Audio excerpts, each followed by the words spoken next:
जय श्री राम दोस्तों, आज की वीडियो में आपका स्वागत है।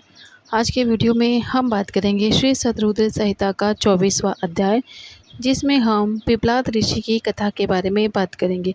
जानकारी अच्छी लगे तो लाइक करें, चैनल पे पहली बार आए हैं चैनल को सब्सक्राइब करें, बेल आइकन के बटन को दबाएं।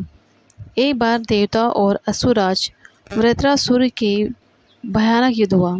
वृत्रासुर ने सभी देवताओं को युद्ध में हरा दिया। तब सब देवता अपने प्राणों की रक्षा हेतु ब्रह्मा जी के शरण में गए। ब्रह्मा जी के पास पहुंचकर देवताओं ने उन्हें अपनी सारी परेशानियां बताई और उनसे अपने प्राण की रक्षा की प्रार्थना की। ब्रह्मा जी ने कुछ देर तक विचार किया और फिर देवताओं से कहा कि हे देवताओं, महर्षि दधीचि जी ने भगवान शिव की कठोर तपस्या करके उनसे वर मांगा है कि उनकी हड्डियां वज्र सी कठोर हो जाएगी। इसलिए तुम महर्षि दधीचि से उनकी अस्थियां मांग लो। उनकी हड्डियों से वज्र का निर्माण करके ही वज्रासुर का संहार किया जा सकता है। ब्रह्मा जी के वचन सुनकर देवराज इंद्र, देवगुरु बृहस्पति और अन्य देवताओं को साथ लेकर महर्षि दधीचि के आश्रम पहुँचे।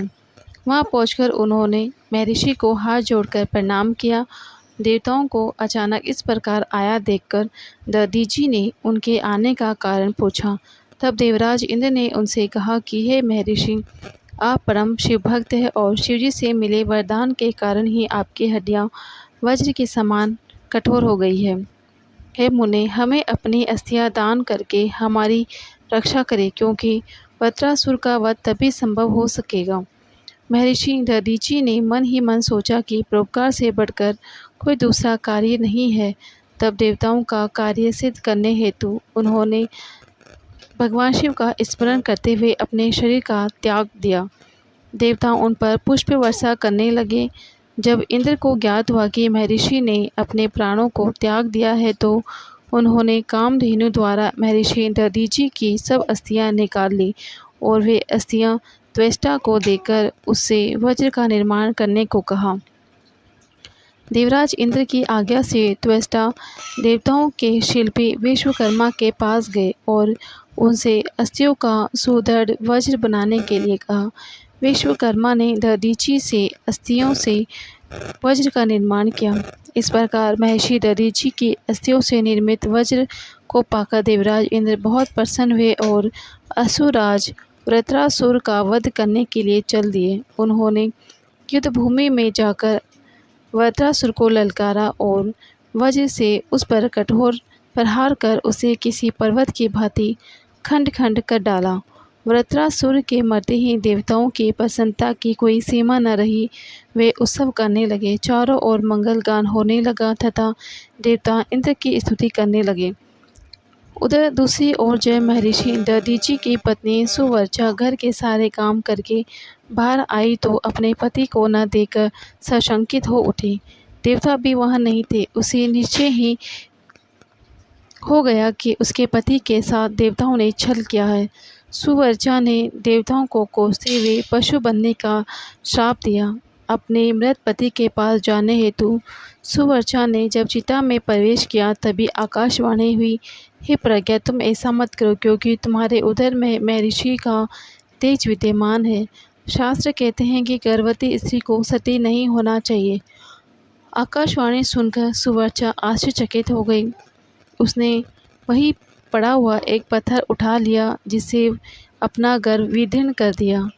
उसके गर्भ से एक महादिव्य शरीर वाला परम कांतिवान बालक उत्पन्न हुआ। वह भगवान शिव का ही रूप था।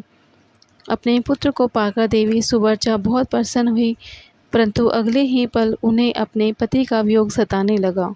सुवर्चा ने अपने पुत्र को चूमा और अगले ही पल उसे पीपल वृक्ष के मूल में लिटा दिया और बोली कि हे पुत्र, तुम इसी वृक्ष के पास निवास करो और सभी मनुष्य के साथ प्रेम का व्यवहार करो। यह कहकर सुवर्चा समाधि लेकर अपने के पति के पास चली गई। देवी सुवर्चा समाधि लेकर शिवलोक पहुंची और अपने पति के साथ आनंद पूर्वक निवास करने लगी। उधर दधीचि मुनि के पुत्र का भगवान शिव का अवतार जानकर ब्रह्मा जी, श्री हरि, विष्णु, इंद्र आदि सब देवता वहां आए और उस बालक को पाकर बहुत प्रसन्न हुए।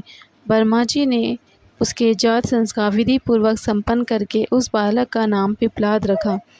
उस समय देवताओं ने बहुत उत्सव किया। फिर अपने लोक को चले गए। पिप्पलाद बहुत समय तक उसी वृक्ष के मूल में तपस्या करते रहे और मनुष्यों के हित के लिए कार्य करते रहे। एक दिन दधीचि पुत्र महर्षि पिप्पलाद पुष्पभद्रा नामक नदी में स्नान कर रहे थे। तभी उनकी दृष्टि एक सुंदर मनोहर युवती पर पड़ी। वह युवती भगवान शिव का ही अंश थी। उसे देखकर मुनि पिप्पलाद मोहित हो गए और उसे प्राप्त करने की इच्छा करने लगे। उन्हें ज्ञात हुआ कि वह परम सुंदरी राजा अनरण्य की पुत्री है। यह जानकर मुनि पिप्पलाद राजा अनरण्य के घर पधारे और उनसे उनकी पुत्री का हाथ मांगा। ऋषि की बातें सुनकर राजा सोच में डूब गए कि मैं अपनी प्रिय पुत्री, जो कि सदैव राजसी बाट में रही है, कैसे एक योगी के साथ ब्याह दूं, जिसके न कोई रहने का ठिकाना है न कोई खाने पीने का। इस प्रकार राजा अनरण्य को सोच में डूबा देखकर ऋषि पिप्पलाद को बहुत क्रोध आया और वे राजा से बोले कि